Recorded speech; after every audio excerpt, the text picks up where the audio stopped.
न्यायमूर्ती रवींद्र घुगेंच्या बदलीमुळे मराठा आरक्षण सुनावणी लांबणीवर पडण्याची शक्यता, आता पुन्हा नव्या पूर्णपीठाची शक्यता। शिक्षकांच्या भरती प्रक्रियेमध्ये तांत्रिक अडचणी, 86,000 कर्मचाऱ्यांना फटका, सरकारकडून निधी आला नसल्याची माहिती। सुप्रिया सुळेंसह शरद पवार गटाचे खासदार आज पंतप्रधान नरेंद्र मोदींना भेटणार। मतदारसंघ पुनर्रचना विधेयकाच्या पार्श्वभूमीवर या भेटीला महत्त्व। संसदेच्या अधिवेशनाचा शेवटचा आठवडाही वादळी ठरणार, तर FCRA विधेयकावर खडाजंगी अटळ, विरोधक सरकारला घेरण्याच्या तयारी। आज राज्यभरात किसान सभेचं आंदोलन, नियमित कर्ज फेडणाऱ्या शेतकऱ्यांना 2 लाखांचं अनुदान देण्याची शेतकऱ्यांची मागणी।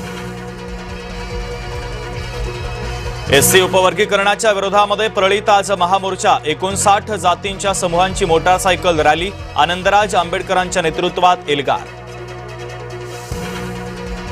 बुलढाणा जिल्ह्याचं नाव बदलून राजमाता जिजाऊनगर करण्याची मागणी, श्वेता महालेंच्या मागणीला मुख्यमंत्र्यांचा सकारात्मक प्रतिसाद।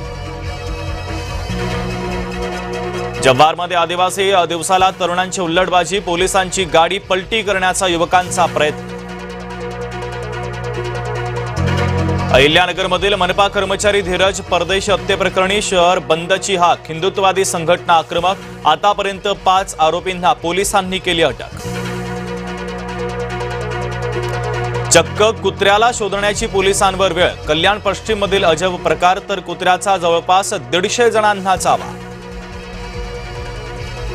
नाशिकच्या शिवाजी चौकात भर रस्त्यात एका तरुणाला टोळक्याकडून मारहाण, पोलिसांच्या कार्यक्षमतेवर पुन्हा प्रश्नचिन्ह उपस्थित। नालासोपाऱ्यामध्ये बाप लेकावर प्राणघातक हल्ला, दोघेही गंभीर जखमी, स्थानिक गावगुंडांनी हल्ला केल्याचा आरोप। मुंबई महापालिकेमध्ये 237 नगरसेवकांना महिनाभरात टॅबचं वाटप होणार, विषयपत्रिका पेपरलेस करण्याचा प्रयत्न। शुद्ध पेट्रोल काय तुमच्या बापाच्या घरातून येणार का? भाजपचे खासदार जनार्दन मिश्रा इथेनॉल विधेयक विरोधकांवर घसरले। स्वातंत्र्य दिनाच्या पार्श्वभूमीवर भाजपची आज वरळीमध्ये तिरंगा रॅली, मुख्यमंत्री देवेंद्र फडणवीसांसह रवींद्र चव्हाण उपस्थित राहणार, दुपारी 3 वाजता तिरंगा रॅलीचं आयोजन। मुंबईच्या धरण क्षेत्रामध्ये पावसाची ओढ, तर 1.5% पाणीसाठा घसरला, पाणी कपात कायम राहण्याची शक्यता। खडकवासला धरणातून पाण्याचा विसर्ग पूर्णपणे बंद, पावसानं ओढ दिल्यानं धरणाच्या पाणी पातळीमध्ये झपाट्यानं घट। भंडारा जिल्ह्यात मटणापेक्षा मशरूम महागला, किलोला 1000 ते 1200 रुपयांची किंमत, खवय्यांची गर्दी।